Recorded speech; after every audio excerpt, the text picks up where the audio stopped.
The rain was the kind that did not fall so much as throw itself at the windows of the halfway crown, slate grey and slanted, and Caroline Marbury, who had 10 minutes earlier still been an heiress, ran across the inn-yard with her hood pulled forward against it. Her emerald travelling silk was already black at the hem. Her left shoe had filled with cold water at the second puddle. In her right hand, knotted into a corner of her cloak, was every pound she had been able to lift quietly from her father's bureau between 2 o'clock and 3. In her left, a brass key she had taken from the housekeeper's belt as the housekeeper bent over the linen press, and which now opened nothing at all because she had run 140 miles since. She had not meant to take a stranger's carriage.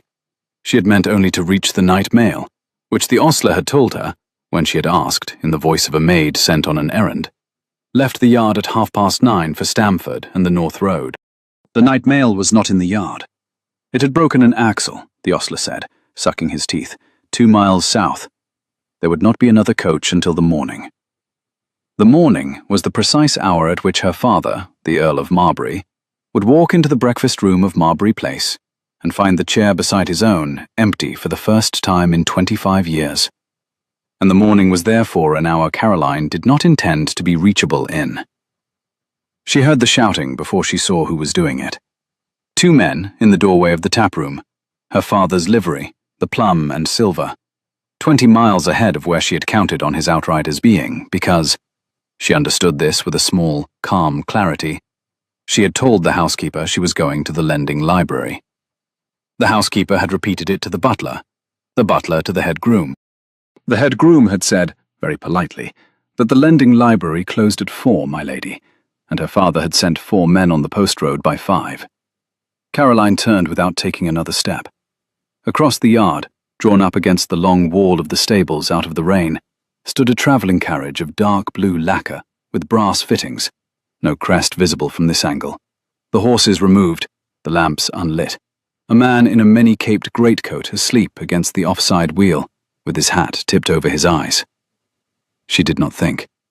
She crossed the yard at a half-run that drew no eye, because the rain was drawing every eye.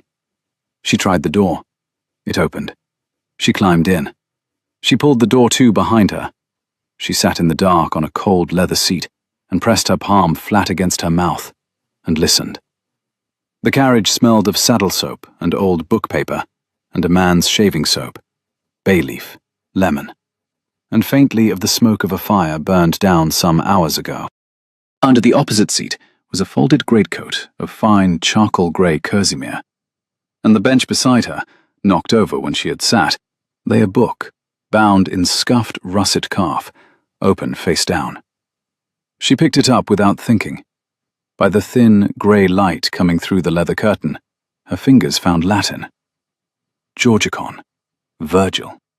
A pencil mark in the margin, in a hand that was confident, slightly impatient, and decidedly not a servant's. She set the book down again, carefully, the way a child sets down something she knows she should not have touched, and made herself smaller against the corner cushion, and listened to her own breath. Outside, her father's 2 men were calling for the landlord. They wanted to know whether a young woman in green silk had been seen since 6. The landlord, audible through the rain, said he did not recall any young women in green silk. No, only farm wives in russet stuff. But if the gentleman would come into the taproom a moment, he would call the chambermaids. The rain kept hitting the carriage roof. Caroline closed her eyes. She had hid in a stranger's carriage, in a yard she did not know, in a county she had never seen by daylight, and that was the simplest of 3 problems. The second problem was that her father had been faster than she had calculated. The third problem was that the runaway whose father he had bought a duke for would have to keep running, in the green silk her father had bought her, until the morning at the very least. She heard a man's boots come round the corner of the inn. 2 pair, she corrected herself. 2 pair on the wet gravel. The leather curtain at her elbow was painted on its inner side with a pale dust-coloured stripe, the kind of finish a coach builder used when he meant a carriage to be ridden in at night and not seen by daylight. The bench beneath her was firmer than her father's town carriage, sprung for a long road, not a Mayfair Square. Whoever owned this carriage had taken longer journeys in it than she had ever taken in anything. A voice she did not yet know, low, measured, with the upper-class clip of the schoolroom and the impatience of someone who had been on the road for 14 hours, said, "Pull up the lamps, Mr. Fenn. We go on tonight." "In this, Your Grace." There was a pause, longer than a coachman's habitual pause, the pause of a man working out whether to argue with a master who paid him too well to argue with. "In this. The mare's sound. I have a calendar to keep." A pause filled only by the steady, soft hiss of the rain on the cobbles outside. Then the second voice, country Suffolk, plain. "Aye, sir. I'll bring round the team." Inside the carriage, Caroline did not move. His Grace. His Grace. Not a magistrate, not a banker, not a wool broker bound for the north with samples. The brass on the doors she had not stopped to read meant a coronet on the panel, and a man inside the taproom finishing his brandy who outranked everyone here, including her father, in any room either of them could enter.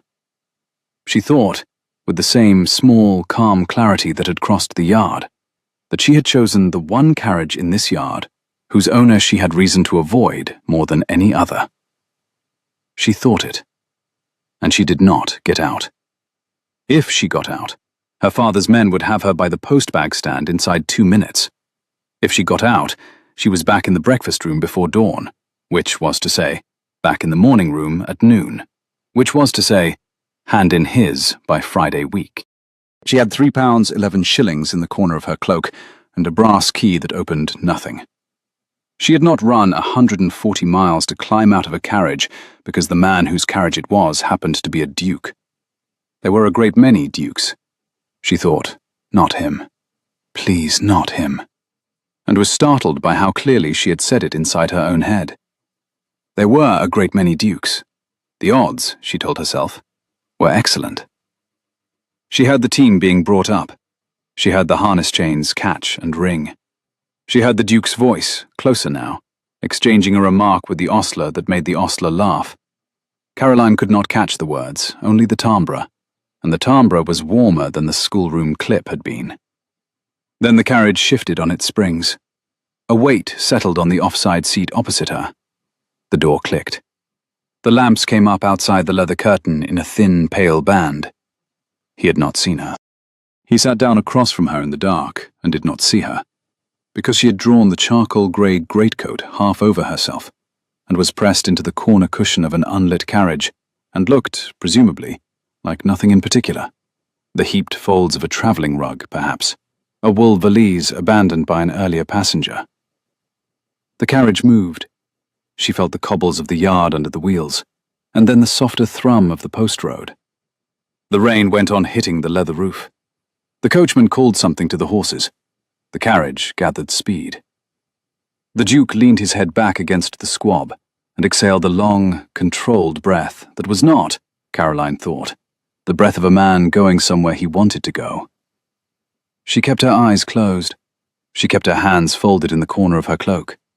She kept her breath in the smallest possible compass against the silk of her bodice. For perhaps a mile he was silent. Then, in the same low, measured voice he had used to the coachman, pleasant, quiet, not warmed by any particular conviction, he said to himself, half aloud, "Well, that at least is 1 yard behind me." Caroline did not breathe. For another 2 miles, she did not breathe. She catalogued, in the dark, what she knew of him. He was tall. She had felt the change in the springs when he sat. He smelled of the same bay-leaf shaving soap as the bench did, which meant the bench was his, and the Georgicon was his, and the pencil mark in the margin was his. He sat in the corner, not the centre, and let one boot stretch out. His breath was even. He was, she suspected, the kind of man who would notice within 60 seconds that the heap of travelling rug in his corner was breathing. She had perhaps 40 seconds. She moved. She moved without thinking the movement through. She moved on the instinct of a woman who had been raised among horses and had learned very young that a calm, clean motion startled less than a held breath. She moved before fear caught up with her, She sat up out of the greatcoat with what dignity could be assembled from a wet silk hem and a hood gone half off, and a wisp of dark hair plastered along her temple. And she said, in a voice she had used twice in her life, once to dismiss a footman she had caught in her writing desk, once to send back a butcher's bill she had no intention of paying, "I should very much prefer it if you did not shout." The pause was the longest she had ever lived through. In the dark she could not see his face. She could see only the line of his shoulder against the leather curtain, and the faint, pale flat of his collar. The carriage rocked. The rain kept hitting the roof. The horse on the offside snorted once and shook its head. Then he said, with the calm of a man who has been startled out of a 14th hour and has the manners not to show it, "Madam, I was not, in fact, going to shout." The carriage rocked through a turning. The leather of the bench creaked under her shoulder. Outside, a single wet branch tapped twice against the lacquer of the panel, and then was gone. "Good," she said. "Then we begin well." He moved. She heard him reach across the carriage and turn up the small inside lamp. A brass-cased oil lamp set into the panel, dim, no more than a banked coal of light. And he did it without standing, which made him, she thought, even taller than she had guessed. The light came up. It was a small light, a coal of brass and oil, no more. It put a thin gold edge along the inside of the carriage, and let the corners stay in darkness. It put a thin gold edge along the side of his jaw, and along the curve of his ear, and along the dark hair where the rain had dried. He looked at her. He was, she registered, not what she had expected of a man who had made his coachman drive on in November rain. Late 20s, no more. He had a face her father, who pretended to no taste in art, would have called severe, by which her father meant a clean line of jaw and a brow that did not waste expression on a stranger. His hair was very dark. Rain had dried in it. His eyes were grey in this lamp. She suspected that by daylight they would be greyer still. His shoulders filled the corner of the carriage, as if the carriage had been built around them, and looking at the way the seams of his coat lay across them, she thought, "This is a man who could lift a saddle one-handed, and a pianoforte too." He looked at her exactly as long as it took a gentleman to take her in without staring. Then he said, "You will be wet through." "I am wet through." "There is a rug behind you. Use it." The rug was a heavy plaid of dark blue and dull gold, folded with a steady hand into a perfect square. "I have your greatcoat halfway over me already." "I noticed." He waited. He waited the way a man at a dinner table waits for a difficult guest to set down a soup spoon. Without impatience, without commentary, with the steady attention of someone whose own ease did not depend on hers. She drew the greatcoat properly across her lap. The wool was warm from where she had been folded into it. He watched her arrange it with the impassive interest of a man watching a difficult animal stop trembling. And he did not, she noticed, lean forward at any point. He kept the space of the carriage between them, as if it were a stretch of corridor he had been raised to respect. The lamp inside the panel was a small banked thing, no more than a coal of light, and its glow fell short of the leather curtains by a foot or more. Between her end of the bench and his lay a stretch of plum upholstery, scored with the long, thin lines of a button tufting, new in some other century. The carriage rocked at every stone in the road, and the rocking, after the first 10 minutes, became a thing one stopped noticing. "You are," he said at last, mildly, "in my carriage." "I noticed that some miles ago." The lamp swung once on its bracket. The light passed across the Georgicon on the bench and caught the penciled hand in the margin. "I had not been informed I had a passenger." "My fault entirely. I did not engage one." A very small movement at the corner of his mouth. Not a smile, a registration. He let it go. He said, "We can stop at the next change. The Falcon, I think. I will hand you out and pay for a room, and you may sleep until morning and proceed however suits you." She said, "No." He waited. She said, "I have a small difficulty at coaching inns at present." A small difficulty. 4 small difficulties, she said. In my father's livery. He was silent for the length of a quarter-mile. The carriage went over a low bridge whose timbers had a particular hollow note under the wheels. The rain steadied. I see, he said. He looked at her with the steady, level attention she had not been looked at with since her mother had been laid in the churchyard. And she discovered that, after 20 hours awake and 140 miles in the rain, that level look could be a thing she would have to brace against rather than rest in. The carriage had passed a milestone she had not been able to read in the dark. The rain on the roof was thinning now into something between rain and sleet, a thin, clean ticking against the lacquer. Somewhere beyond the leather curtain, a curlew called twice and was silent.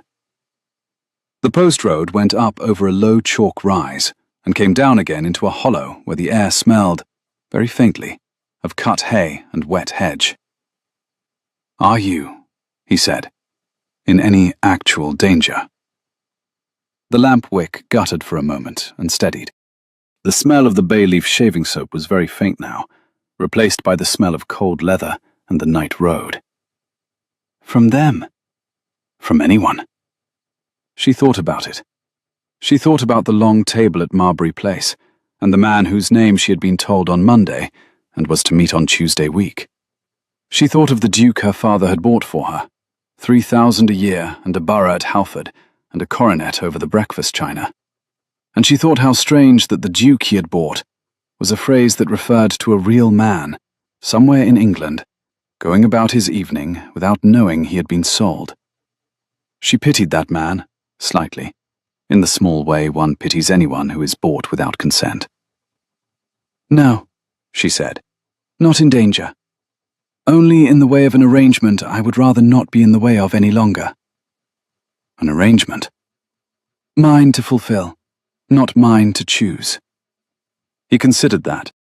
The lamp moved across his face when the carriage rocked at a turn, and the light caught the line of his jaw and the high old scar, pale, hair-fine, above his left eyebrow.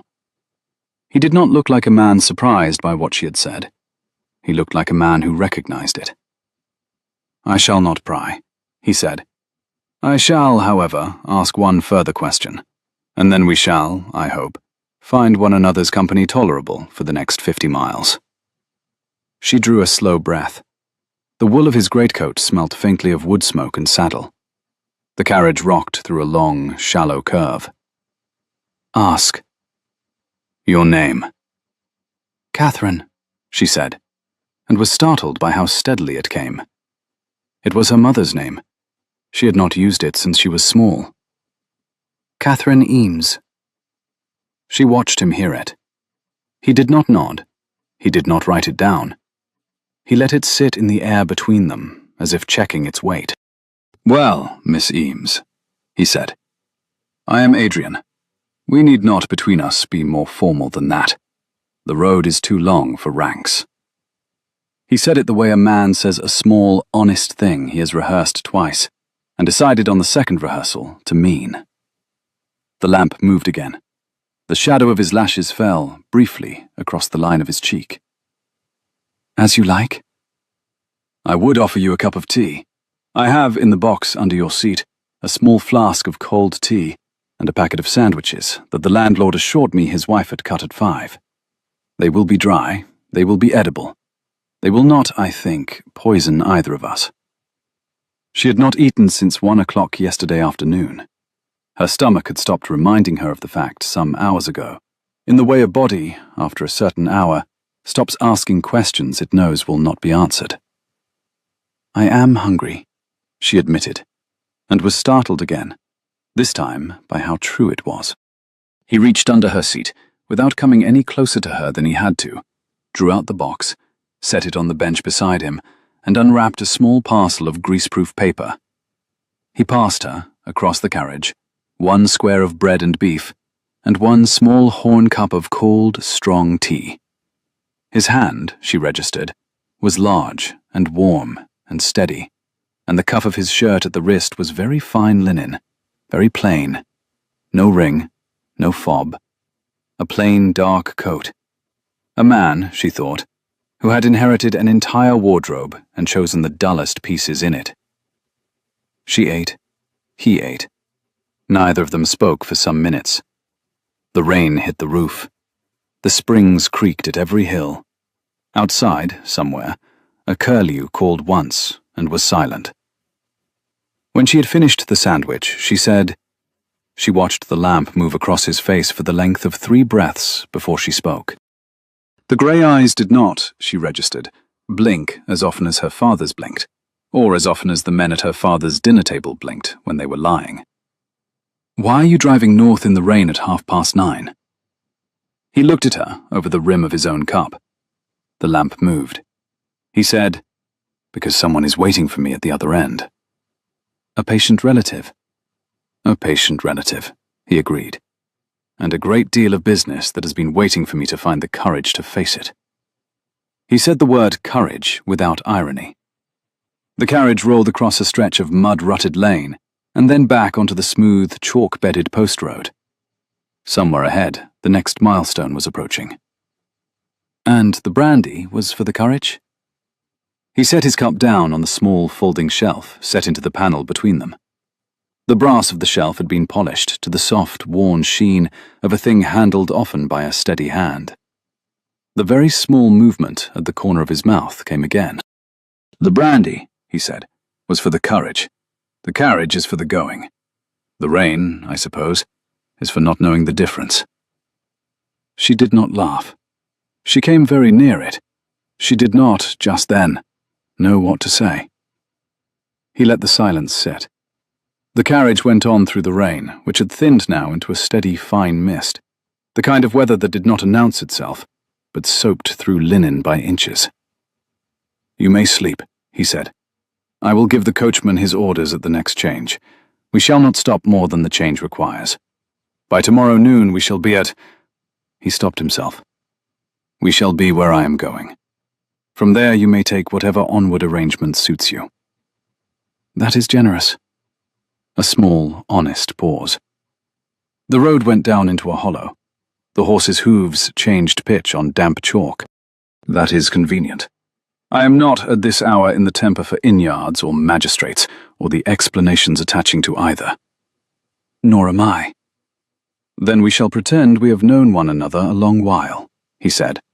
And we shall pretend the rain is somebody else's, and we shall both be at the breakfast table tomorrow, as though tonight had been any ordinary tonight, and we shall not, perhaps, mention the door of this carriage to one another again.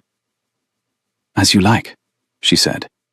And she did sleep, eventually, against the corner cushion under his greatcoat, on a stranger's bench, with the Georgican of Virgil pressing into her hip through the silk of her dress, and the smell of bay leaf shaving soap going from foreign to familiar without her noticing the change.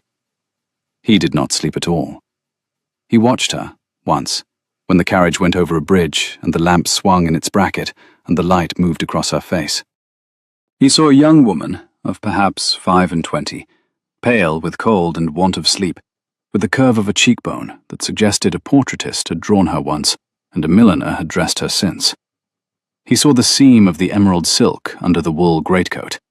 Mantua made, he thought, with the involuntary register of a man raised among older sisters.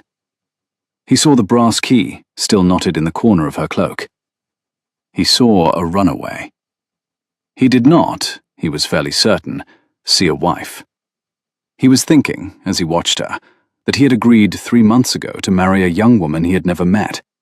He had agreed because his father had said, very calmly, that the alliance with Marbury's bank closed Halford's debt for the next 3 generations and broke the political stalemate in his uncle's borough. And because his father, who had never asked anything of him in 27 years, had asked. He was thinking that he would meet Lord Marbury's daughter on Tuesday week, and that until Tuesday week, he was a free man, only in the most technical of senses. He was not thinking, just then, that the young woman asleep against the corner cushion was the wrong young woman to be sharing a carriage with at all. He should have been. The Falcon at Royston was lit when they came into it at 20 past midnight, smelled of wet straw and beer. A hot girl on a bench with a cat asleep against her hip. He spoke to the landlord at the counter. He came back to the carriage with 2 mugs of broth and a fresh quilt. He passed the quilt in without looking at her, and said, low, "There are no liveried men in this yard. Sleep on. 3 more hours." She drank the broth. She did not let go of the cup until she was sure her hands had stopped shaking. She said, "Thank you, Mr. Adrian." We agreed. "Thank you, Adrian." He nodded once. He took up the Georgicon. He did not, again, sleep. By the time the second grey of morning came down through the leather curtain, the rain had stopped. The road had turned chalk white. The fields on either side were stiff with frost. The coachman's voice, carrying down from the box, was hoarser than it had been at midnight. Inside the carriage, Adrian was reading, his thumb against a margin. Caroline was watching him read, which she had not meant to do. He turned a page. He did not look up. He said, "There is a passage at the foot of this column that I would dearly like to know whether the printer has botched, because if he has not, then Mr. Davenant's translation has been the lying scholarship of 40 years. She had not meant to say it. She had meant to keep her eyes shut and feign a sleep she had not, in fact, taken. The instruction came out of her, in the voice of a woman who had spent her life giving instructions to men who had asked for them. "Read it to me," she said. He looked up over the book. The first proper daylight she had seen of him caught the grey eyes and the high old scar and the line of jaw, and she discovered that she had been right about the scar and wrong about the eyes. They were not grey. They were the grey-green of slate after rain. He said, "You read Latin?" "My governess was a clergyman's daughter who could not afford French." "Heaven send the rest of us such poverty." He read her the passage. He read it well. Better, she thought, than her father's chaplain, who had taught her to scan a hexameter and had hated the doing of it. He stopped at the end of the column. He looked at her. "I should very much like," she said, "to know what you think Davenant has done wrong." He told her. He told her in 3 sentences and one quick correction of his own. She listened. She told him, when he had finished, that on the contrary, Davenant had been correct, except for the word carpet, which Davenant had rendered as plucks, where the older sense was consumes by degrees. There was a small silence inside the carriage. Outside, a cart rattled past in the opposite direction. The coachman called to the horses. "Niseems," Adrian said, with the very small movement at the corner of his mouth. "I have been quietly furious with Mr. Davenant since I was 19, and you have, in one sentence, broken him into pieces and laid the pieces beside one another in the correct order. I shall not, at this hour and on this road, forgive you for that easily." She did not, this time, look down at her hands when she said it. She had been raised to look down at her hands when a man made her a compliment. She had been raised, also, to disbelieve every compliment a man made her. The Duke her father had bought, presumably, would have made compliments by the dozen and meant none of them. This was not, she was beginning to see, the Duke her father had bought. "You may forgive me later." "I shall." He turned the book over and laid it on his thigh, and looked at her with what she thought, with no warning at all, might have been the first openly pleased expression he had shown a stranger in a year. The pleasure went out of his face the moment he registered that she had noticed. He set his face back to the calm, courteous mask he had worn since the halfway crown. "Where am I taking you?" he said quietly. "I had thought," she said, "the next stage past the Falcon. There is a town. I shall find a respectable woman's house and write to my cousin in York. She does not approve of my father. She will have me for the winter." "You will need money." The carriage went over a rise. The chalk fields outside the leather curtain were beginning, in the grey daylight, to come into view. Frost lay along the hedge tops in a thin, pale line. "I have £3 11 shillings. "You will need," he said, "considerably more than £3 11 shillings." "Then I shall write to my cousin for it." "From whose roof?" She did not answer. He did not press it. He said, after a moment, "There is." I have a house 10 miles from here, at Halford. It is a large house. There are women in it. There is a housekeeper who has known me since I was 4, and who has never once permitted a discourtesy under her roof. There is also, I should warn you, a dowager aunt who will examine you as if you were a Roman coin she suspected of being a counterfeit. If you allow me to set you down there, you may write your letter to York from a fire and a desk and a tray of tea, and you may take the morning mail north in a few days, and no one in that house will ask you anything you do not wish to answer until your letter is answered. She heard him say it. She heard the words Halford. She heard the words dowager aunt. She heard, very faintly, behind both, the unmistakable timbre of the man whose house 10 miles from here was, in fact, the seat of the duke her father had bought for her. She heard it. She let her face show none of it, because she had spent 25 years in a house in which not showing what one heard was the third condition of survival. She thought, of all the carriages in England. She thought, very well. She watched him as he said it. He did not, she registered, lean forward or soften his voice, or in any other way press her to accept the offer he had just made. He let it sit between them on the bench, the way one lets a written invitation sit on a card tray, for the recipient to take up or leave. She said, "That is more than I have any right to." "Nonsense. You owe me a Latin lesson." "I shall pay it back." "Then we are squared, Miss Eames. Sleep again if you can. 2 hours more." She did not sleep. She watched the chalk road go white under the carriage wheels, and the hedgerow black against it, and the slate-grey sky lighten by degrees into the colour of his eyes. And she thought, in a corner of her own head she had not used since she was a child, that she would have liked to know what his name was. His real name. The one his housekeeper had used since he was 4. She would, presumably, know it by tonight. She did not, she found, want to know it yet. The house at Halford sat in a fold of the chalk downs the way an old gold cup sits in the palm of a hand.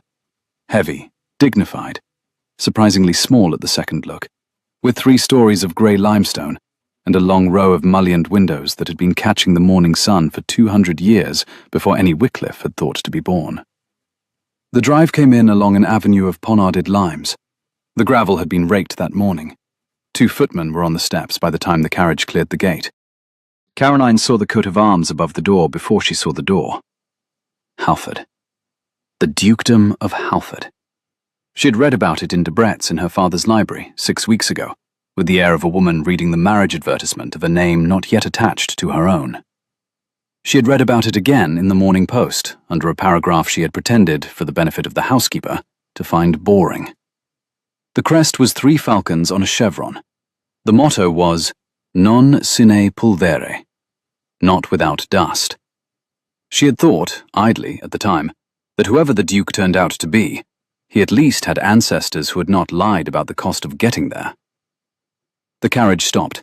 The footman came forward.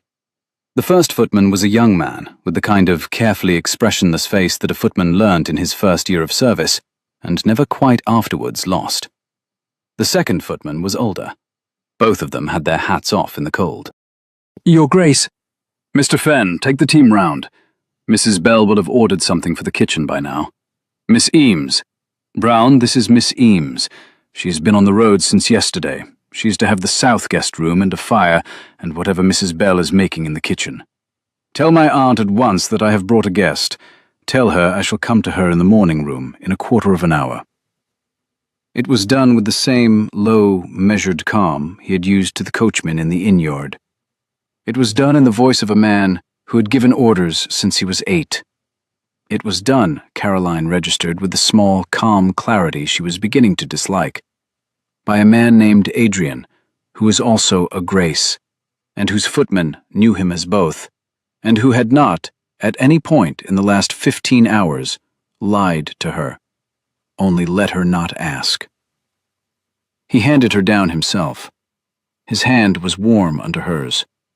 The drive gravel was cold under her ruined silk shoes.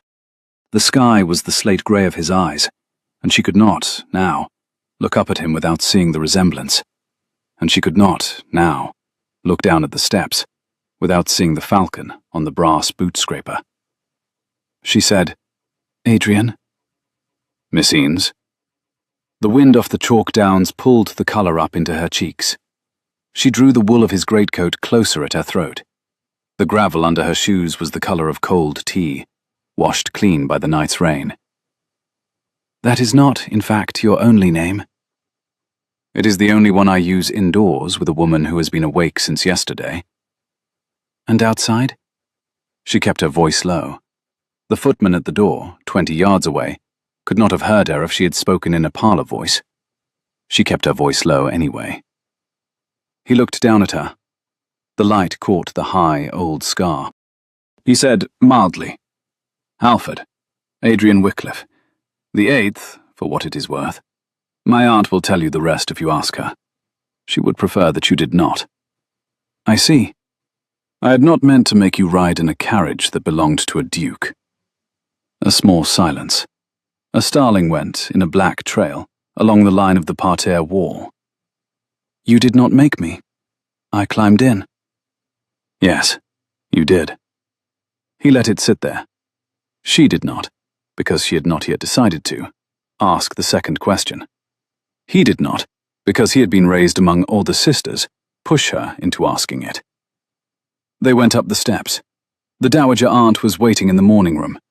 She was a small, upright woman of 63, with grey hair drawn straight back, and an India shawl of saffron silk pinned with a single jet brooch at the shoulder. And she rose from a writing desk by the south window when they came in, and looked at Caroline as if Caroline were, in fact, a Roman coin she was about to examine for an inscription. She said, in a voice that had the schoolroom clip and the impatience, and none of the warmth, "Adrian, well, you are early." She did not smile. She did not, in the manner of dowagers presenting themselves to a strange young woman, offer an introductory pleasantry. She kept her hands clasped in front of her saffron silk shawl and looked. "By 6 hours, Aunt Honoria." Lady Honoria did not move from where she was standing. The cane she did not strictly need was set straight beside her, against the leg of the long oak table. "And in company." Adrian stepped a little aside. "In company. Aunt Honoria, this is Miss Catherine Eames, who has been on the road since yesterday, and who is in want of breakfast, and the south guest room, and a tray. Miss Eames, my aunt, Lady Honoria Wycliffe, who runs this house, and most of 3 counties from this window." Lady Honoria did not smile. She looked at Caroline with the careful, unblinking attention of a woman who has long since stopped wasting expression on a stranger, and she said, "Miss Eames." "Lady Honoria." "Where, my dear, have you come from?" Caroline drew breath. She felt the silk of her dress on her shoulders. She felt Adrian's level, grey-green eyes on her without looking. She thought of her father, and of the men in plum and silver in the inn-yard, and of the Duke who had not, since they had left the inn-yard, asked her any question she did not wish to answer. And she thought that if she had to lie to this woman, she was going to lie to her honestly.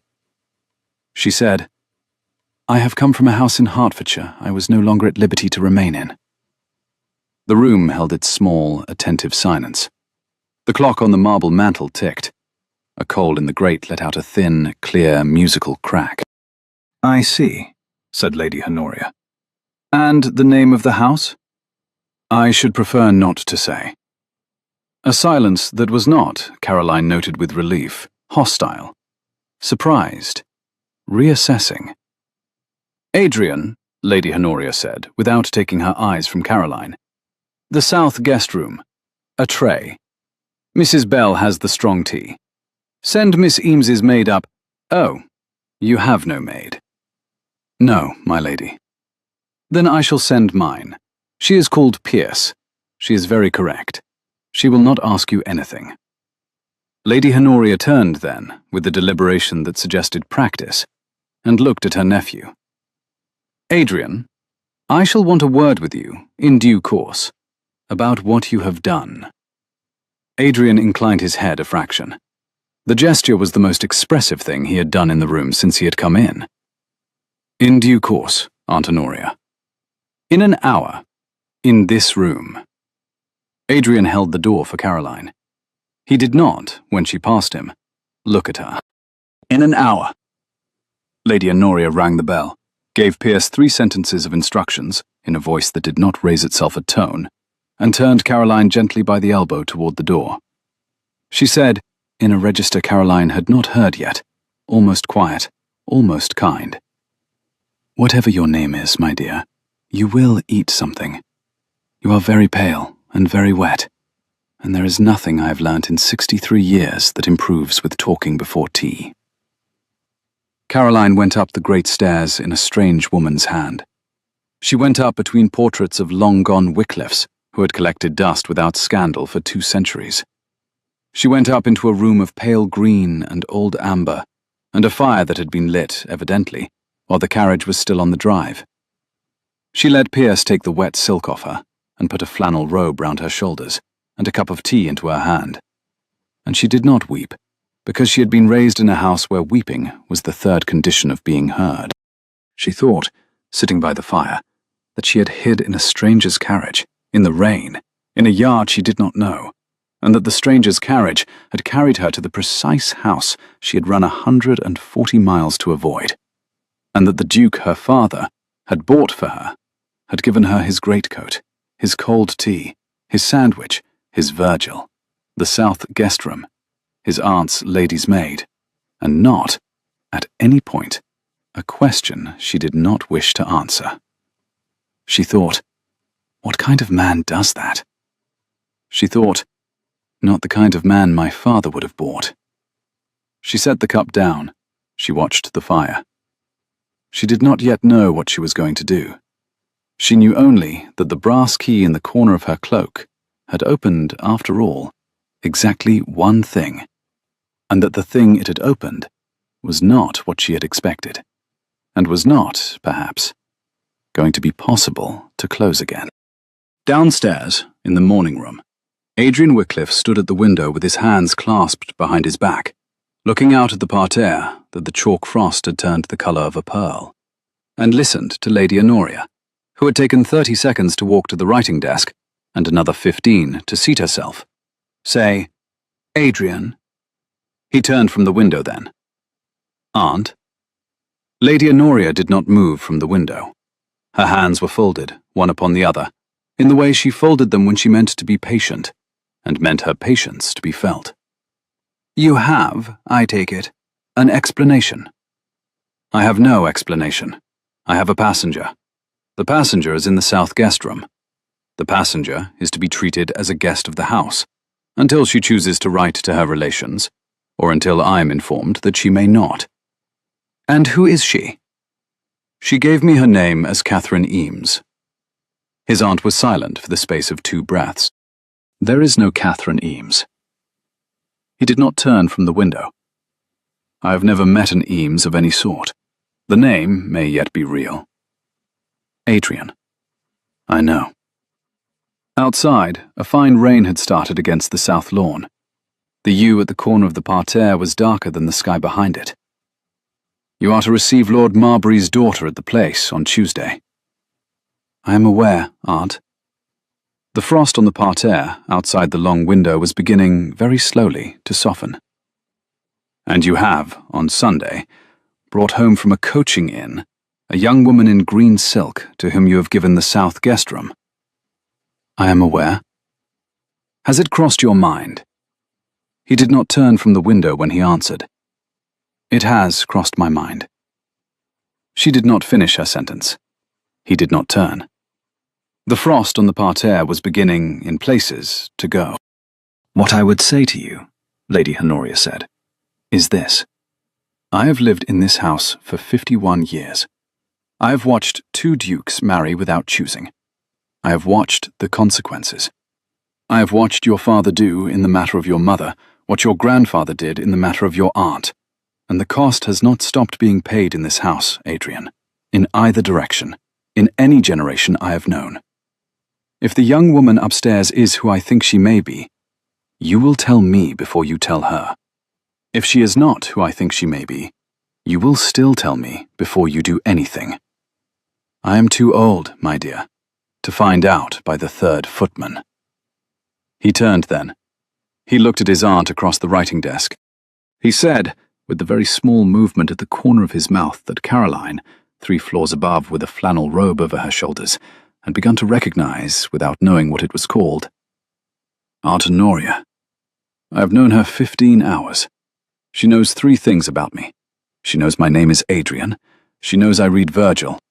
She knows I have an aunt who looks at strangers as if they were Roman coins. She does not know, and I do not wish her to learn, before I have eaten and slept, that the Duke her father has been pressing her to accept is the man whose Virgil she corrected at 7:30 this morning." A long silence, in which the grate gave up another coal.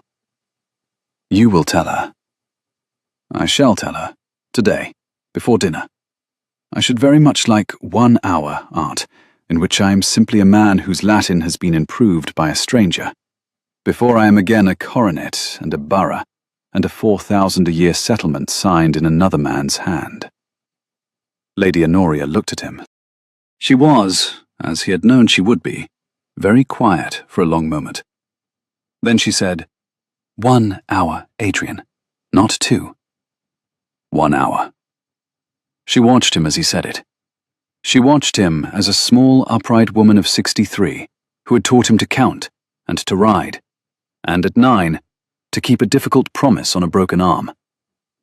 "And then you tell her."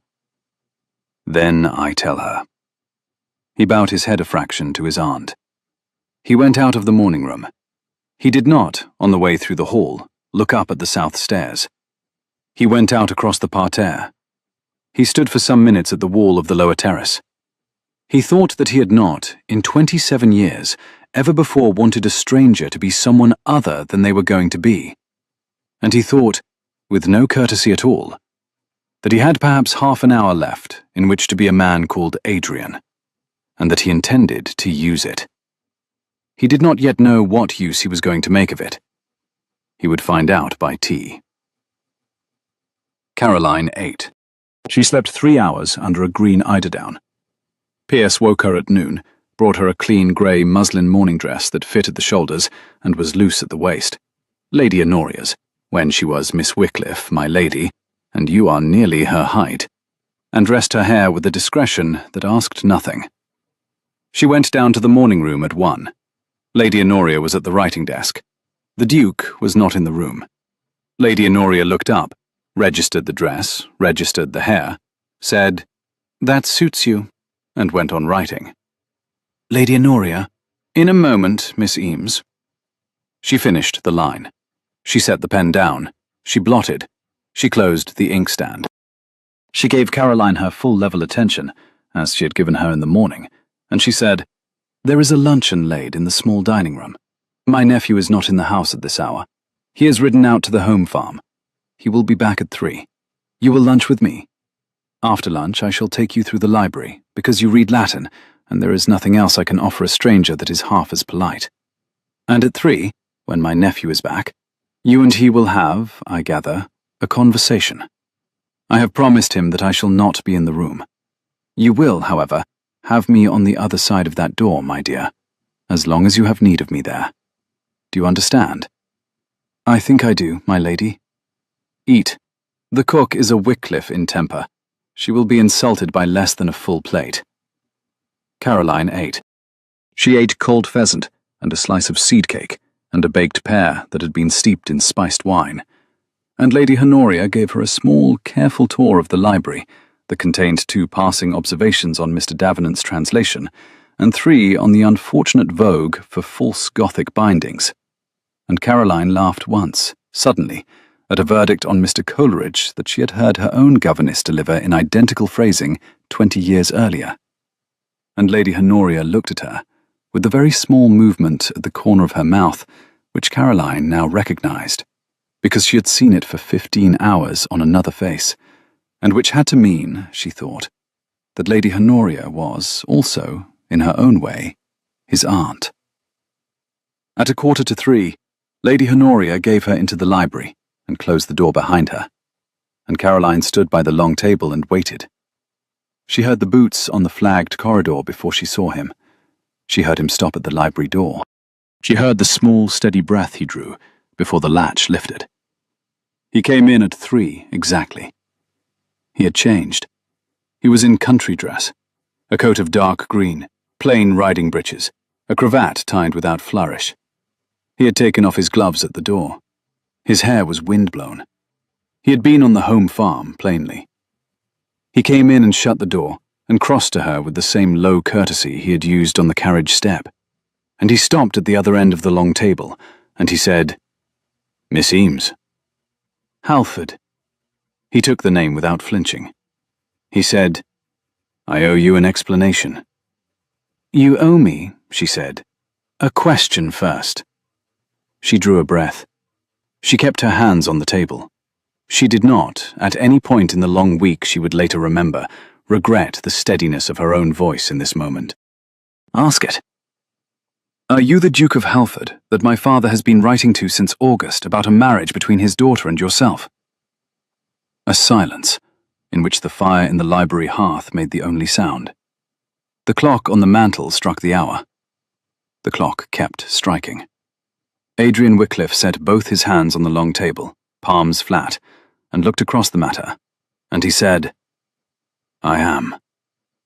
"And you have known since I told you my name was Catherine Eames?" A long pause. The fire in the library grate let out a small, clear, ringing crack. The clock on the mantel went on counting the hour. "I have known since you told me you had a small difficulty at coaching inns in your father's livery." "And you brought me here?" He did not, on hearing it, look down. He did not, on hearing it, look away. "I brought you," he said, "where you would be warm and fed, and not handed back to 4 men in plum and silver before you had slept. I did not, miss, I did not, until I shut the carriage door, intend to tell you who I was within 15 miles of this house. I intended to set you down at the Falcon and pay your way north.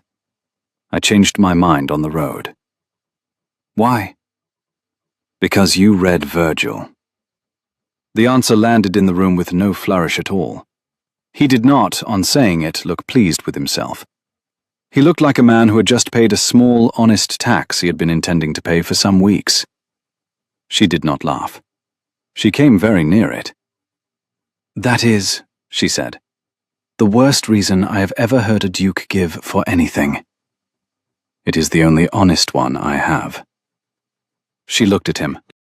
She had been about to say half a dozen sharp things, the kind of things her father had taught her to say when a man was lying about money, and she discovered, with the small, calm clarity she had begun to dread, that none of them would land. He was not lying. He had not lied. He had let her not ask. There was a difference, and the difference was a fine one, and the fine one was the one she had been raised in a house that did not understand. She drew the breath. The library was very still around her. The fire in the grate, the clock on the mantel, the long table under her palms. "My name," she said, "is Caroline Marbury." "I know." "You did not know." "I was very nearly sure," he said, "by the time you corrected Davenant on carpet." A small, honest silence. "I am running away from you." I had gathered. "I had hoped," she said, "to find any duke in England not so disagreeable as I assumed mine to be." "I had hoped," he said, "to find any Marbury daughter not so plain as I had been promised to expect." She did laugh this time. One short, startled sound that she did not give him the satisfaction of repeating. "My father," she said, "is going to come for me here." The fire shifted in the grate. Outside the long window, the chalk frost on the parterre lay pale and untouched. "Yes." A pause. The rain on the south-facing windows of the library had thickened in the last half hour. The sound of it on the leads was steady and broad, the way it had been at the inn-yard at Marston's 6 nights before. "By Wednesday." "By Tuesday morning, I should think. He will have written to Mrs. Bell within the hour." She set down her cup. The cup was an old white Wycliffe pattern, with a faint chip at the rim that someone had let pass. I will not marry you on his terms, Halford. I shall not ask you to. I will not be bought from one man to another. I have a cousin in York. I have £3 11 shillings. I will not. He had been listening to her, with a stillness she did not yet recognize as the stillness of a man who had been raised among older sisters, and had learnt very young not to interrupt a woman in flight. Miss Marbury, he said. She stopped. I am not going to ask you, he said very quietly, to marry me on any terms at all at this hour. I'm going to ask you to stay 1 week, to eat at this table, to read in this library, to meet, when he comes, your father and mine, who have been writing to one another over our heads since August about a matter neither of us was permitted a vote in. And at the end of the week, if you wish to take the morning mail to York with your £3 11 shillings, and never speak my name again, I shall hand you into the coach myself and pay the rest. I shall not, however, hand you into a coach with £3 11 shillings tonight. I am not, in that, going to be moved. She set both her hands on her end of the long table, palms flat, in unconscious copy of his own posture, and she looked at him across the polished oak and the inkstand and the dish of penknives, and she said, 1 week. 1 week. She felt the agreement settle on the room, the way a coin settles on a polished table. Once, twice, and still. On the condition, she said, that you do not, in that week, court me. She did not lower her gaze. He did not lower his. I shall not court you, he said, with no movement at the corner of his mouth, and no warmth at all in his voice, except that there was, somehow, behind the calm, an enormous quantity of warmth he had carefully shut into another room. If you do not, in that week, lie to me. A single, clear word. Agreed. Then you have, Miss Marbury, the freedom of this library, the south guest room, my aunt's wardrobe, my coachman, my horses, and my Virgil. You will be required at breakfast and at dinner. You will be required at neither otherwise. If at any point in the week you wish to be set down anywhere else in England, I have given Fenn orders to take you, today or any day, with no questions asked, with money in the box. You are not here a captive. I would dislike very much for you to feel one. She said it without thinking. She discovered, as she said it, that it was the simple truth. I do not. Good. He bowed to her, very slightly. He moved to the door. She watched him cross the rug. He moved with the same low courtesy with which he had handed her down from the carriage on the gravel. He had his hand on the doorknob when she said, behind him, Halford. He turned. She had not meant to ask. She had meant to let him go through the door without another word between them. The question came out of her in the voice of a woman who had spent 20 hours awake and had, at the end of them, only one further question left. What were you going to do, she said, on Tuesday week, if I had been at home? He looked at her. He took a long breath. He said, in the voice she had heard say, 1 yard behind me in the dark of the carriage, I was going to marry you, Miss Marbury, because my father asked it of me. I was going to be kind to you, because I have been raised in a house in which one is kind. I was going to spend 40 years across a dinner table from a young woman who had not chosen me any more than I had chosen her. And I was going to mind very much, every night, that neither of us had been asked. I had not, until last night in the rain, thought there was any way out of that for either of us. The clock on the mantel struck the quarter. He drew a slow, steady breath. And now I am going to ride out again until tea, Miss Marbury, because if I stay in this room another minute, I shall break my own agreement. He went out. The library door clicked behind him. The latch settled. The boots on the flagged corridor receded. She did not move for some time. Outside the long mullioned windows, the chalk frost had gone entirely. The parterre lay pale and wet under a slate-grey sky. Somewhere on the home farm, a dog barked once. In the hearth, a log shifted and let out a small, clear, ringing crack. Caroline Marbury, who had, at 9:30 the night before, been an heiress, sat down in a tall, green leather chair by the long library table and put her hands carefully into her lap, the way her governess had taught her to do when she was 8. And she said, aloud, into the empty room, in the voice of a woman addressing a brass key, "Well, that is a difficulty." She did not, however, weep. She had business to attend to. The week was, for a week begun under such terms, surprisingly orderly. Caroline rose with the house at 7. She breakfasted with Lady Honoria at 8:30, and on the second morning with Adrian as well, who came in from the home farm with mud on his boots, and bowed to her as if she were a respectable widow, and asked her, without preamble, what she had thought of Hooker on Tides, because there was a copy on the library shelf, and Mrs. Bell had reported that she had been seen reading it after dinner. And then he did not look at her again until he had finished his coffee. He kept his agreement. He did not court her. He did, however, leave her Georgicon open at the page he had been quarrelling with Davenant over since he was 19, with a pencil between the leaves, on the table in the library every afternoon. She quarrelled back, in pencil, in the margins. He did not, on the second day, mention the pencil marks. He left a fresh pencil. On the third day, he left her a second book, Hooker on Tides, open at the page where Hooker says that no man may, in conscience, take of his neighbour what his neighbour cannot, in conscience, give. There was no pencil mark this time. The whole book was a pencil mark. She read it twice and put it back unmarked. And at dinner that night, Lady Honoria, 3 of them at the long table, she said quite mildly, "Halford, your tenants on the South Meadow are being overcharged." He set his glass down. He said he had set his glass down. The candlelight caught the edge of the wine. "By how much?" "By 3 shillings a quarter. They have been charged at the rate of the Upper Meadow, which has the better drainage, for at least 4 years. Your steward keeps 2 sets of ledgers." The fire in the dining room hearth shifted and let out a small bright ember onto the tile. "How do you know?"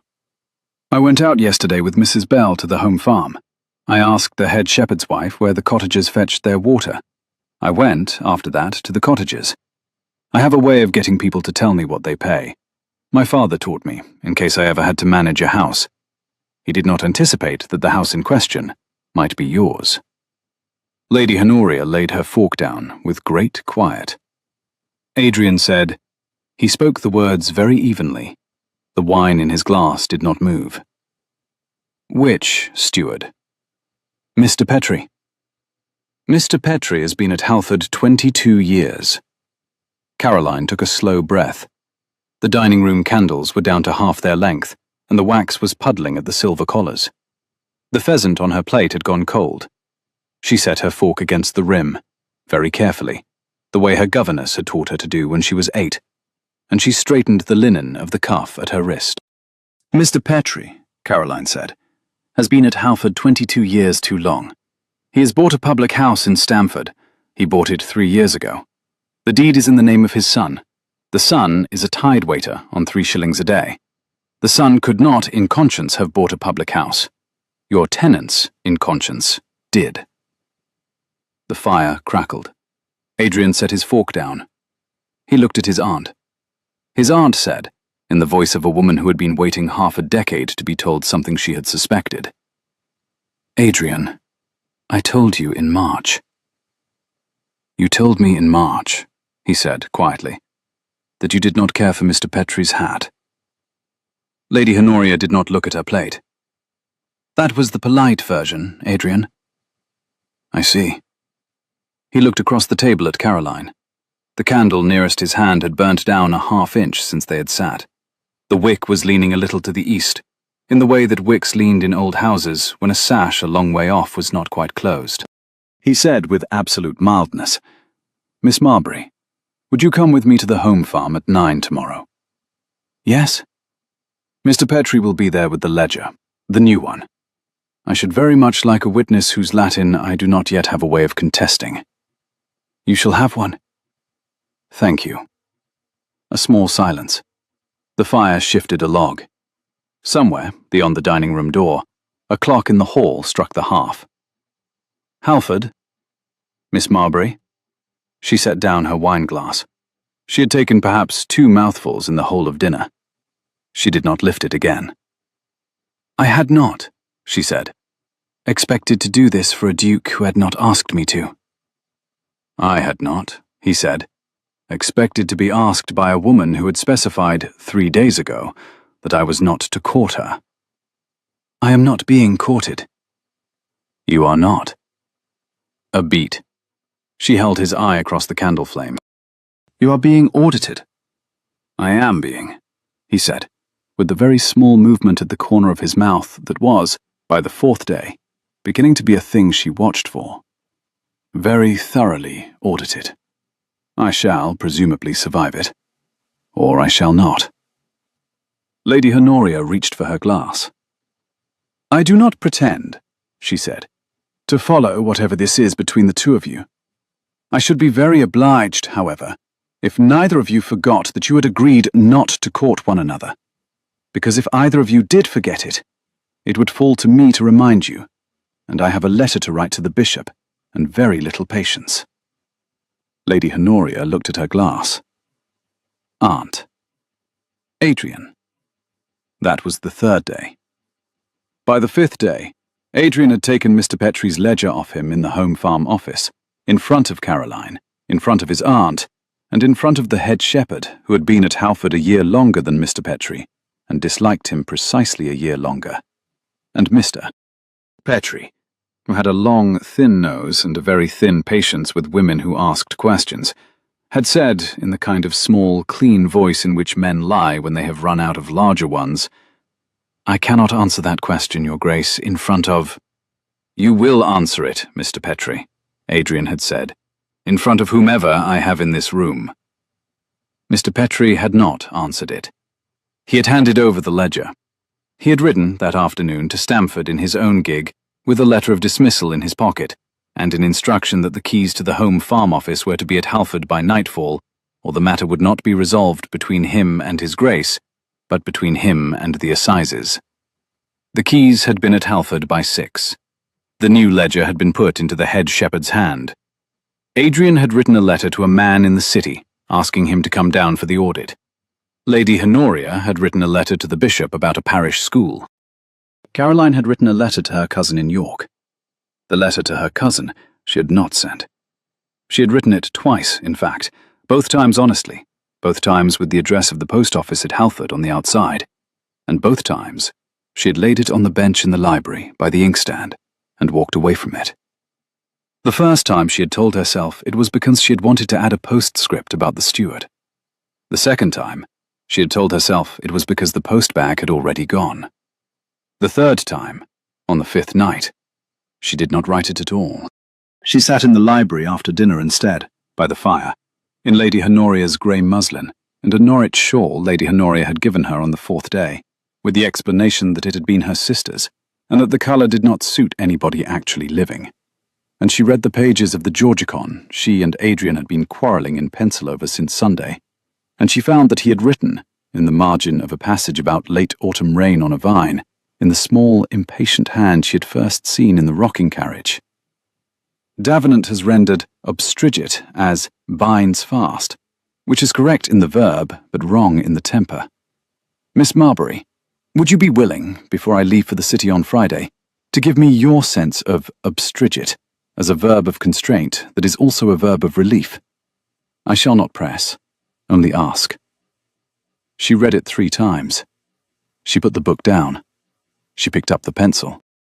In her own hand, smaller and rounder than his, she wrote, Halford. A verb of constraint that is also a verb of relief is the only kind of verb worth using for late autumn rain on a vine. It is also the only kind of verb worth using for anything else that happens in a house, in which one is allowed to disagree with the steward over dinner. C.M. *. She closed the book. She left it on the table. She did not, for 10 minutes, move. Then she rose and crossed to the long, mullioned window and looked out at the parterre, which was the colour of pearl in the dark, and at the lower terrace, where a man in a dark green coat was standing with his hands clasped behind his back, looking at the wall of the kitchen garden, in the way of a man who is not, at this hour, looking at the wall of the kitchen garden. And she thought, with the small, calm clarity she now expected of every important moment in her life, I have not been courted. I have been listened to. I do not know which of those is worse. She did not go down to him. He did not come up. By morning, the Georgicon on the library table had a new pencil line in the margin of her note. It read, Miss Marbury, you have said the only useful thing about late autumn rain on a vine that has been said in this house since 1791. I shall not, however, court you, because I gave you my word. Beneath it, in fresh pencil, was a second line in a hand she did not know but suspected, with reason, of being Lady Honoria's. Both of you are ridiculous. She did, that morning, laugh. She laughed alone, in the empty library, with the Georgicon open in her lap, and the laugh, short, surprised, partly outraged, was the first laugh she had taken from her own throat without permission, since she was 11. She sent a note to the kitchen. She walked through the door at the end of the gallery into the still room. She found Mrs. Bell with a copper preserving pan and 4 pounds of the late quinces from the south wall, and she said, Mrs. Bell, may I help? Mrs. Bell, who had known Adrian Wickliffe since he was 4, and Caroline Marbury since Sunday, and had her own opinions on each, said, My lady, you may pare. I do not let strangers near the sugar.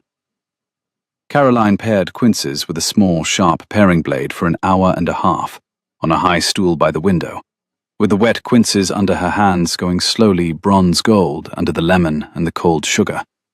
And she did not think about her father, or about the duke her father had bought, or about 3 pounds 11 shillings, or about the post-bag. And at the end of the hour and a half, Mrs. Bell said dryly, in the wry voice Caroline had come to recognize as the voice of every supportive secondary in the house. Well, my lady, that's 8 years of teaching saved then. I shall not say to my niece, when she comes, you might learn from Miss Marbury. I shall say, Miss Marbury already paid the lesson, child. You go straight to lemons. The pared quince in front of Caroline was a small bronze-gold half-moon on the white deal of the bench. The cold sugar at her wrist had begun to crystallize. Mrs. Bell, my lady, you have been very kind to me. The reply came without turning. The copper preserving pan continued to give off its small, clean smell of sugar and lemon and slow heat. His Grace told me to be. Yes, Caroline said, but he would have been anyway. Mrs. Bell, who had not, in 51 years of service, accepted a verbal compliment in working hours, took the paring blade from Caroline's hand, and the apron from her waist, and the bowl of pared quinces from the bench. She turned all 3 away into the corner of the still room without comment. Then, with her back to Caroline, in the voice in which Adrian had said, 1 yard behind me in the dark of the carriage, she said, His Grace deserved his father better than he got him. He has the same trouble now. I am very glad, my lady, that he has had, this week, somebody in the house worth quarrelling with him over the Virgil. I shall not, for choice, lose that. Caroline did not answer her. Mrs. Bell did not turn from the corner. After a moment, Caroline took the apron off the hook again and tied it. She picked up the paring blade. She started on the second basket of quinces, which the gardener had brought in at dawn from the south wall.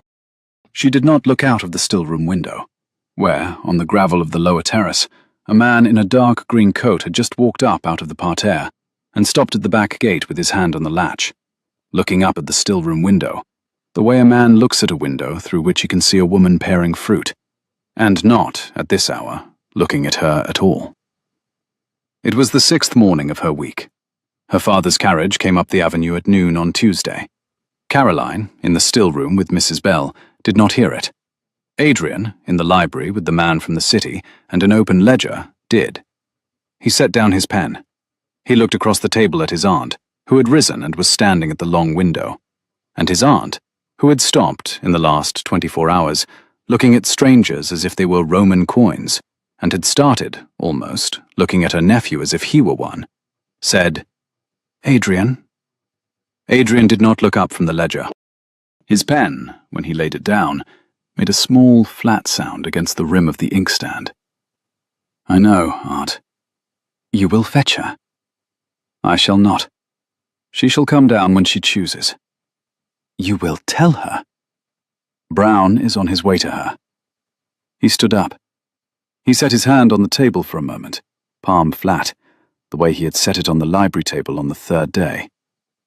He said, very quietly, to no one in particular, "I had hoped for one more day." He went out to the front steps. Lord Marbury was a heavy-set man in his 50s, with a face the colour of old port, and the kind of eye that had never had to look up at anyone whose acquaintance he had not bought. And he came up the steps of Halford with a riding whip in one hand, and a folded paper in the other, and a footman 2 paces behind him with a portmanteau. And he stopped at the top step, in front of Adrian Wycliffe, and said, with no preamble, "Halford." "My lord?" The 2 men measured one another across the stone of the top step. Adrian did not, on greeting, offer his hand. Lord Marbury did not, on greeting, offer his. "You will hand me over my daughter." "I shall hand you," Adrian said, "into the morning room, my lord. There is brandy in the morning room, and a fire, and chairs that will hold your weight, and a great deal of glass between you and the wind. Your daughter will be sent for when she chooses to come." "When she chooses?" "When she chooses, Lord Marbury. She has been a guest of this house since Sunday. She is not a parcel of yours that I have signed for." "By God, sir!" The lime trees along the avenue had not yet shed the last of their leaves. A handful of gold ones fell, in a small dry rush, across the gravel between the 2 men. The footman at the bottom of the steps did not move. "My God, sir, indeed," Adrian said, with the very small movement at the corner of his mouth that had no warmth in it at all this time. "And into the morning room, if you please. We are standing in the wind. I have my aunt to consider." Lord Marbury went into the morning room. The footman with the portmanteau went round to the kitchen. Mrs. Bell, in the still room, set the preserving pan off the flame, dried her hands, and turned to Caroline at the high stool by the window, and she said, with a quiet that was new in her, "My lady, your father is in the morning room." Caroline set the paring blade down. She did not breathe out for a long moment. She said, "Mrs. Bell, I should be obliged if you would lend me a clean apron." "My lady?" "A clean apron. Mine is sticky with sugar. I have no intention of meeting my father in a sticky apron. He would speak of it for years." Mrs. Bell looked at her. Mrs. Bell, very rarely, smiled. She fetched a clean apron from the press. She tied it for Caroline herself. "I shall come down with you, my lady."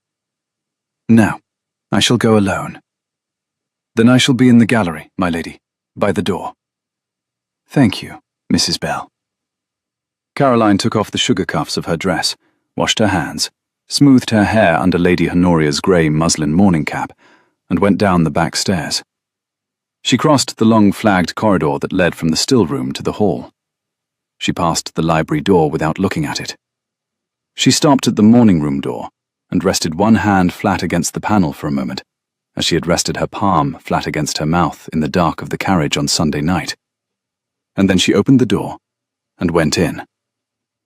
Her father was standing in front of the fire. Adrian was standing at the writing desk by the south window, hands clasped behind his back, in the precise posture in which Lady Honoria had stood a week ago to receive Caroline herself. Lady Honoria was at the writing desk. The room smelled of beeswax and brandy, and the cold off her father's greatcoat. "Caroline." "Father." He spoke the way he had always spoken to her, as a matter already settled, requiring only that she be informed of it. "You will get your cloak." She stood very still in the door of the morning room. The fire in the grate gave a small, clear, musical crack. She felt the brass key still knotted, somewhere upstairs, in the corner of a green silk hung in a press. "I shall not, father." He took the riding whip from beneath his arm. He set it across the table. The leather knot at the handle came to rest against the saucer of the inkstand with a small, definite tap. "You will get your cloak, Caroline. You will come into the carriage, and you will be at Marbury Place by midnight. We shall not, in this house, speak of where you have spent the week. I have given the Duke my word." "I have not given him mine." He did not move. The whip on the table did not move. Only the small muscle at the corner of his jaw, which she had watched all her life, set. "Caroline." "Father," she said, "I am not getting into the carriage. I have written to my cousin in York. I shall go to her by the morning mail at 6. By the morning mail at 6. With £3 11 shillings. With £3 11 shillings. He set both hands on the table. The signet ring on his left hand caught the lamp. With no settlement, no allowance, no house, no carriage, no name, no prospects. With the disgrace of a week at Halford that I shall not, after this hour, deny to a single one of my acquaintances." "Yes," she said, "all of that." He looked at her. He had looked at her the same way once when she was 9, when she had refused a French lesson because the master had pinched her wrist, and her mother had taken her side then, and her father had not. Her mother had been gone 7 years. There was nobody now who would take her side. She knew this. She had known it since she was 18. She did not, on this hour, on this day, find it any more difficult than she had found it then. "Caroline," her father said, "you will marry the Duke." Adrian moved. Adrian had not moved from the writing desk. He spoke without raising his voice, and the room, with its leather, its old maps, its long shelves of Virgil and Tacitus, and the small calf-bound Georgicon at his elbow, made the small voice the largest sound in it. "Lord Marbury, with respect, sir, this matter is between my daughter and myself." "With respect, my lord, this matter is between your daughter and the man whose name you have been disposing of in a settlement clause since August. You will permit me to speak." "Halford, I shall permit no one," Adrian said, "to make my decision for me in this room, including myself. I shall sign no settlement signed in any hand but my own. I shall not, and you will understand me, Lord Marbury, sign one signed in mine, if your daughter has signed her own, under any duress whatever. We are not, you and I, going to discuss this. Halford, I have a draft contract in my coat. It is signed by your father." Adrian held out his hand. Lord Marbury, after a long moment, drew the folded paper from his coat. He placed it on the writing desk, in the way a man places a thing on a surface he expects another man to pick up. The paper was 12 sheets, folded twice, sealed with a Marbury cipher, and beneath it, in a corner, the falcon of Halford. The dust of 200-mile riding was on the outer fold. Adrian picked it up. He turned it over in his hand. He looked at his father's seal. He looked, without expression, for a long second. Then he set the paper down again, picked up the brass letter opener from the writing desk, and broke the seal. He unfolded the contract. He read the first page. He read the second. He set the contract flat on the writing desk. He took up the letter opener again. He did not, this time, use it to cut anything. He laid it carefully along the inside of the second fold. He picked up the entire contract. He tore it in half along the spine of the fold. The sound the contract made was not loud. Lord Marbury said, "Halford." "My lord," Adrian said, with the calm of a man who has been on the road since yesterday and has the manners not to show it. "I have just torn in half a piece of paper that committed me to 4,000 a year of your money, the borough at Halford, and the daughter you have been writing to my father about since August. The 4,000 a year I do not want. The borough at Halford I will not buy from you. Your daughter, if she will have me, I shall ask by my own hand when she is willing to be asked. And I shall ask her, my lord, knowing that her answer is hers to make, and not mine to wait for. You may take with you the half of the contract that is in my father's hand. I shall keep the half that is in yours. I shall keep it as the proof, the next time my father asks me to do anything, that I did, once, refuse him. The torn contract lay on the writing desk. Lord Marbury looked at it. He looked at Adrian. He looked, at last, at his daughter. The torn contract lay on the writing desk between them, in two clean halves, the falcon at the corner of one, and the Marbury cipher on the other. Caroline. Yes, father. He had not yet sat. He stood with one gloved hand on the back of the chair he had not taken, and he looked at her as a man looks at a horse that has refused to jump it has cleared every other day of its life.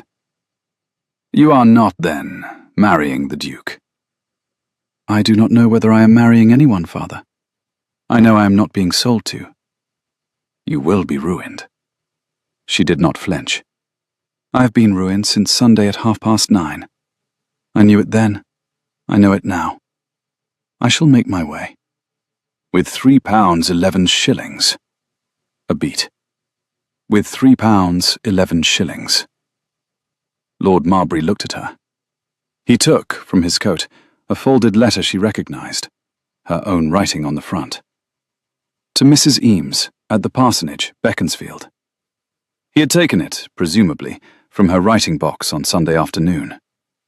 He looked at it. He laid it on the writing desk beside the torn contract. I had thought to give you this in the carriage, he said. I had thought to read it to you on the way home. I had thought it would persuade you. I see now it will not. He bowed, with the tight precision that surprised her, to Lady Honoria. He did not bow to Adrian. He picked up his hat from the writing desk, and he went out of the morning room. The riding whip went into the leather sleeve at his hip. The hat went under his arm. He did not look back at her from the door. She heard the front door. She heard his carriage. She heard the wheels on the gravel. She did not cry. She had not cried since Sunday. She did not, today, intend to start. Adrian stood at the writing desk with the torn contract under his hand, looking out of the long window at the avenue of pollarded limes, and Lady Honoria stood at the writing desk on the other side, with her hand on the inkstand, looking at Caroline. Neither of them spoke. The fire crackled. Lady Honoria, Caroline said. My dear, will you allow me to take the morning mail at 6? Caroline, you will not. The clock on the mantel struck 3. Lady Honoria set her pen down very carefully into the silver tray beside the inkstand. She did not look up at Caroline. Lady Honoria. You will go up the stairs, my dear, and you will sit by the fire in the south guest room, and you will eat a piece of cake my cook will send up to you, and you will write any letter you wish to write, and you will sleep until tomorrow noon. And then, at tomorrow noon, you will tell my nephew in this room, in your own time, whether you would wish to be asked a question. Whether he asks it is then on him. Whether you answer it is on you. Whether either of you is permitted to behave like a sensible adult in this hour is on me, my dear, and I am declaring that neither of you is. You will not take the morning mail. The morning mail will leave the yard at 6 without you. I shall see to it personally. Lady Honoria. Lady Honoria turned then. Her face, in the lamplight of the inner hall, was the face of a woman who had won an argument she had not yet had to make. Up the stairs. I have a household to run. Adrian, you will leave that woman alone for 24 hours, do you hear me? I have a bishop coming on Thursday. Yes, Aunt. Both of you. Yes, Aunt Honoria. Caroline went up the stairs. Adrian stayed at the writing desk. He folded the torn half of the contract that was in Lord Marbury's hand and put it into his coat. He folded the half in his father's hand and laid it in the lowest drawer of the writing desk, and turned the key. He left the room without looking at his aunt, who, with a deliberation that suggested practice, sat down at her writing desk and began a fresh letter to the bishop. That night, Caroline did not sleep. She sat by the fire in the south guest room, with the Norwich shawl across her shoulders, and the brass key still knotted in the corner of the green silk Pierce had hung in the press. And she watched the fire go down by inches, and she thought that he had not, in any hour of the week, made her a question she could not refuse. That he had brought her here. That he had not lied. That he had not— she repeated the verb with the precision of a woman corrected once in a Latin lesson— bought her. And that he had not let her father buy her. And that he had not, even in the carriage in the rain, lied to her. That he had paid, today, in front of her father, with a borough and 4,000 a year and a settlement signed in his own father's hand, for the right to be refused by her. She thought about the cost of that. She thought, that is the difference. That is the difference between the duke my father bought and the man in the carriage. She thought, with the small, calm clarity she now knew to be the warning of an important decision, I have not been bought. I shall not, then, sell, she thought. But I have been listened to, and I should very much like to listen back. She rose at 4:30. She did not ring for Pierce. She dressed herself in Lady Honoria's grey muslin and the Norwich shawl, by the light of the fire burned down to embers, and she went down the back stairs, barefoot in her stockings, her shoes in her hand. She passed the library. She passed the morning room. She went out by the back gate of the parterre. The Duke was on the lower terrace. He had been on the lower terrace, she suspected, since dinner. He was standing at the wall of the kitchen garden, with his hands clasped behind his back, looking at the wall, in the precise posture in which she had seen him from the still-room window the morning before. He did not turn when she crossed the gravel. He had heard her, presumably. He did not turn. The cold went through the wool of Lady Honoria's grey muslin, and Lady Honoria's borrowed Norwich shawl, as if neither had been there at all. Her breath made a small, pale plume against the slate-grey sky. She stopped 2 paces behind him. She said, in the voice she had used in the dark of the carriage, when she had told him she should very much prefer it if he did not shout, "Halford." "Miss Marbury." "I have a proposition." He did not turn. He waited. She said, "You will not marry me on my father's terms?" "No." She set her hand flat on the writing desk between them. The wood was cool. The little brass inkstand had not been moved since the morning, and the dried ring of last night's wax sealed the edge of the blotter. "You will not marry me on your father's terms?" "No." She nodded once. "You will not marry me, Halford, on any terms at all that have been settled by anyone in this matter except you and me?" "No, Miss Marbury." She breathed in once, slowly, and out again. "Then I should very much like," she said, "to know what your terms are." A long silence, in which a thrush, very early, began somewhere in the kitchen garden wall, sang 4 small, clear notes, and stopped. He turned, then. He turned in the kind of slowness with which a man turns toward a thing he has been afraid to look at for a week, and he looked down at her, in the grey muslin and the Norwich shawl, with her dark hair coming a little loose under the morning cap, and the slate-grey sky behind her the colour of his eyes. And he said, very quietly, in the voice he had used to the coachman in the inn yard, "Miss Marbury, my terms are these." "Tell them to me." "That I shall ask you only when I have your father's leave to ask you nothing. That I shall settle on you, by my own hand, an income that comes out of my own estate and not your father's bank. That I shall, at any hour and any year of our marriage, hand you into a carriage of your own, with your own coachman, if you wish to leave me, and pay your way to anywhere in England you wish to go, and I shall not ask. That I shall not, in any room of any house I own, ever speak to you in the voice in which your father spoke to you in the morning room. That I shall, every winter, read Virgil with you in the library. And I shall, every winter, lose. Those are my terms. And what do you ask of me? He drew a breath. He let it out. Miss Marbury, he said, I ask of you that you will, if you decide so, marry me. I ask of you that you will, if you decide so, stay. I ask of you that you will, if you decide so, quarrel with me in pencil in the margins of every Latin author either of us owns. I ask of you nothing else. I had not, until last night, the right to ask of you even that. And if I say no? Then I shall hand you into the morning mail at 6, with your cousin's address and the money to reach her. And I shall not, Miss Marbury, ever ask you again.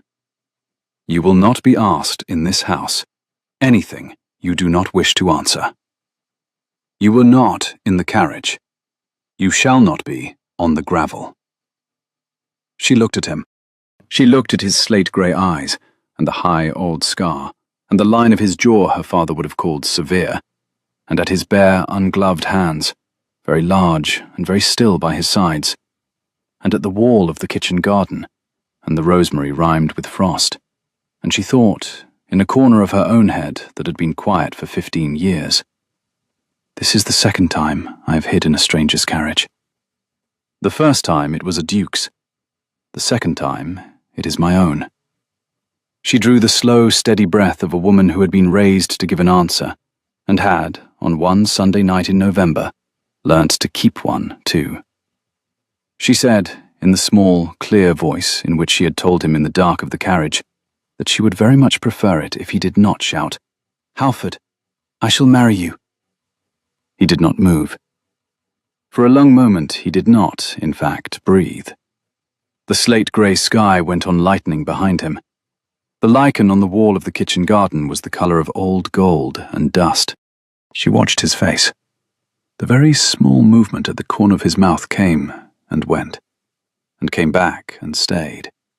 And behind the calm, behind the level grey-green and the line of jaw and the 7 years of training in a house in which one was kind without showing it, she saw, for one whole second, what he had been keeping in another room since Sunday night, and it was as much as she had ever wanted to see in a man's face. He said, "Caroline." "Yes." "You are quite sure?" "I am quite sure." "I am also," she said, with a very small movement at the corner of her own mouth, "quite cold. The slate is wet through. If you are going to stand here another quarter of an hour, Halford, you will at the very least lend me your coat." He did not laugh. He came very near it. He took off his coat. He put it round her shoulders. He did not, even then, take her hand. He did not, even then, touch her face. He did, after a moment in which he considered it with the gravity of a man who had been raised in a house in which one did not, ever, lay a hand on a lady's wrist without leave, lift one of her hands in both of his, and turn it over, and lay his thumb very lightly across the inside of her wrist where the pulse was, and hold it there for the count of 3. The pulse went under his thumb in a small, steady rhythm that he was, presumably, going to remember. He set her hand down. He drew her hand through his arm, against his sleeve, with the small, steady pressure of a man who had been waiting to do exactly that for 3 days, and had not allowed himself to think of it. "We had better go in," he said. "My aunt will have heard you on the gravel. She will be at the window with a bishop's letter in her hand. We shall not, at this hour, give her the satisfaction of a scene." "No." "Caroline." "Yes." "You may, if you wish, send the letter to your cousin in York. I shall not, if you do, mind. She should know." She had already decided. "I shall write it after breakfast." "Good. Caroline." "Yes?" He paused at the foot of the South Terrace step. The gravel had been raked clean since they had gone out. In the lamplight it had the white look of fresh sand. "Carpet," he said, is a verb of constraint that is also a verb of relief. Davenant was wrong. You were right. We shall, this winter, settle that man for good. We shall, Halford. We shall. They went in. Lady Honoria, who had not in fact been at the window, she had been at the writing desk finishing her letter to the bishop, looked up, registered the coat round Caroline's shoulders, registered the colour in her nephew's face, and said, without setting her pen down, Adrian? Aunt? Mrs. Bell has laid breakfast in the small dining room. There is hot chocolate. There are scones. There is a letter from your father which I have not opened. There is, in the gallery, a footman with my best regards. Sit down, both of you, and eat. I shall not, at this hour, ask either of you anything.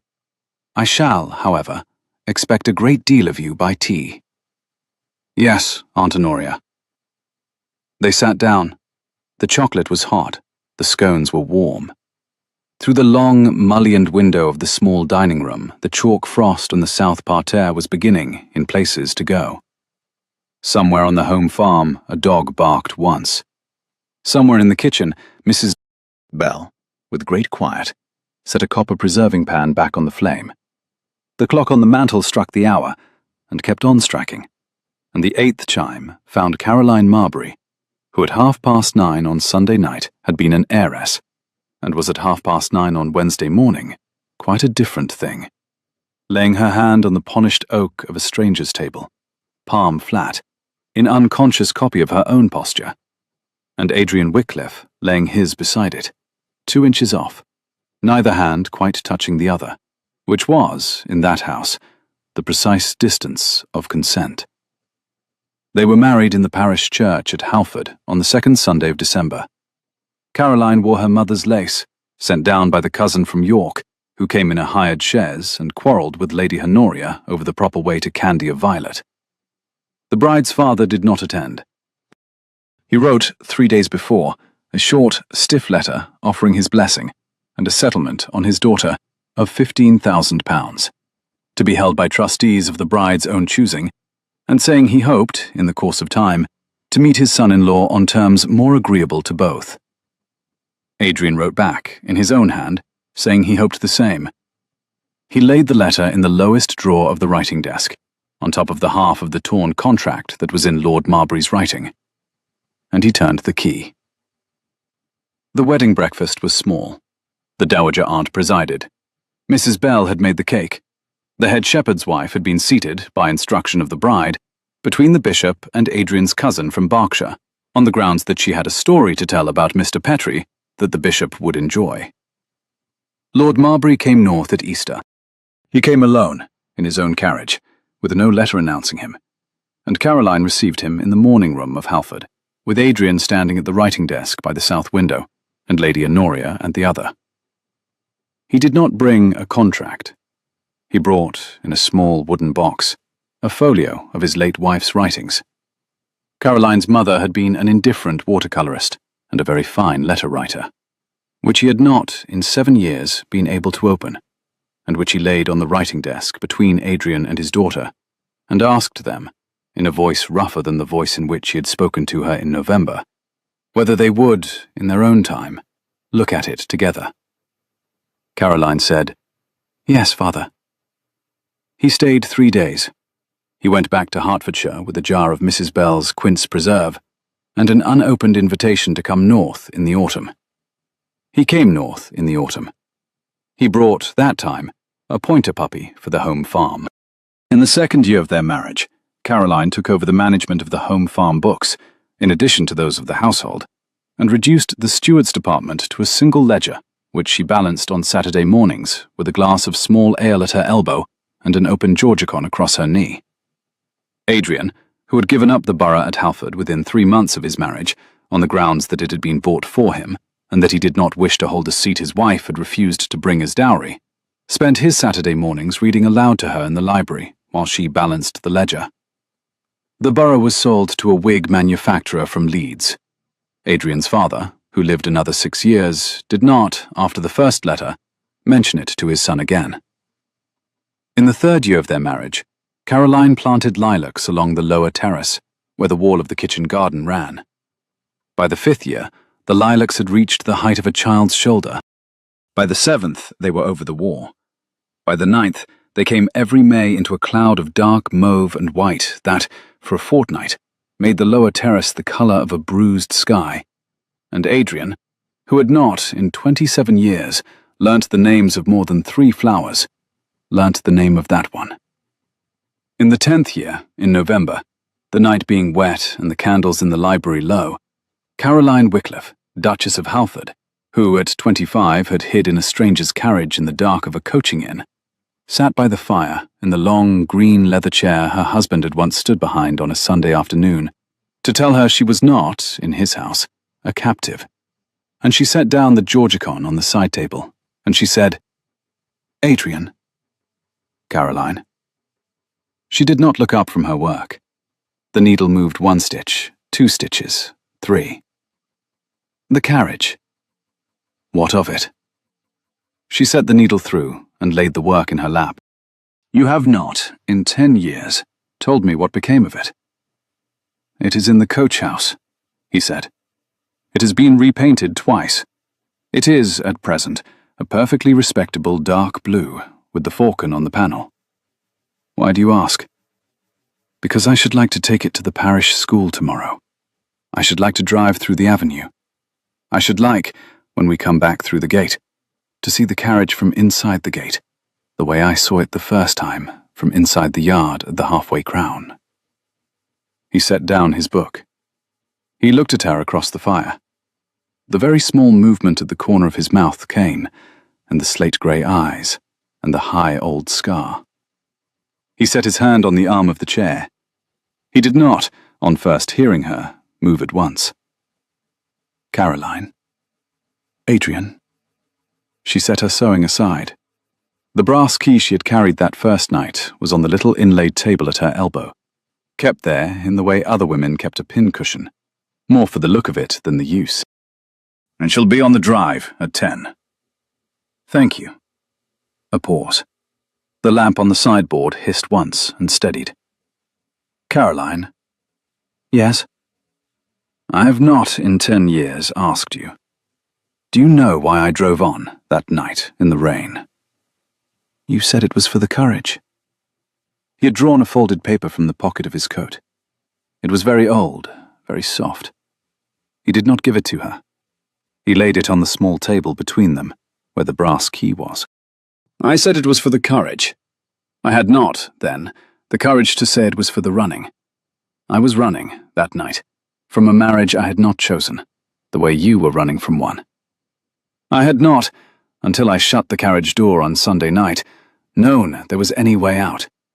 I had thought I would marry on Tuesday week, and mind very much, every night, that neither of us had been asked. And then I was driving north in the rain, with a heap of green silk in the corner of my carriage, that turned out to be the very woman I was running from, and the very woman I was running to. And I did not, for the first hour, know which of those she was." "You drove on anyway." A small silence. The fire popped once. "I drove on anyway." "Because of Virgil." "Because of Virgil," he agreed. "And because you said I should very much prefer it if you did not shout. And because the only honest answer I had ever given to anything, until you, was that I was not, in fact, going to shout." She did not laugh. She came very near it. She rose from her chair. She crossed to him. She set her hand, palm flat, on the polished oak of the long library table beside his, 2 inches off, neither hand quite touching the other, the way she had set it on a stranger's table on a Wednesday morning 10 years before. And Adrian Wycliffe lifted his hand and laid it over hers, very lightly, the way he had laid his thumb across the inside of her wrist on the lower terrace at 5 in the morning, and held it there for the count of 3. The fire crackled. Outside the long mullioned windows of the library, the November rain had begun against the glass. "Adrian."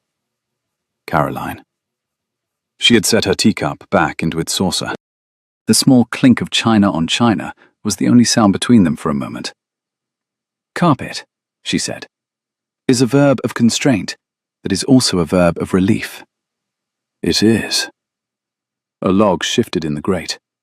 The flame went very tall, and then settled. And the carriage at 10. She set her teacup down. And the carriage at 10. He bent then, in the firelight, and laid his hand briefly over hers on the arm of the chair. He did not speak. Neither did she. Outside, on the long gravel sweep, the rain had thinned to a small, steady fall that did not amount to weather. The dark blue carriage was on the drive at 10 the next morning, with the falcon on the panel and the brass fittings polished, and Caroline Wycliffe handed her husband up the step and got in after him, and she set her hand on the cold leather seat, and she said, very quietly, in the voice in which she had said it once before, in another carriage, in another county, at 9:30 at night in the rain, "Well, that is 1 yard behind us." And he laid his hand over hers, 2 fingers across the back of her knuckles, the way he had laid his hand on the writing desk on the 3rd day, and he said, "Caroline." "Adrian."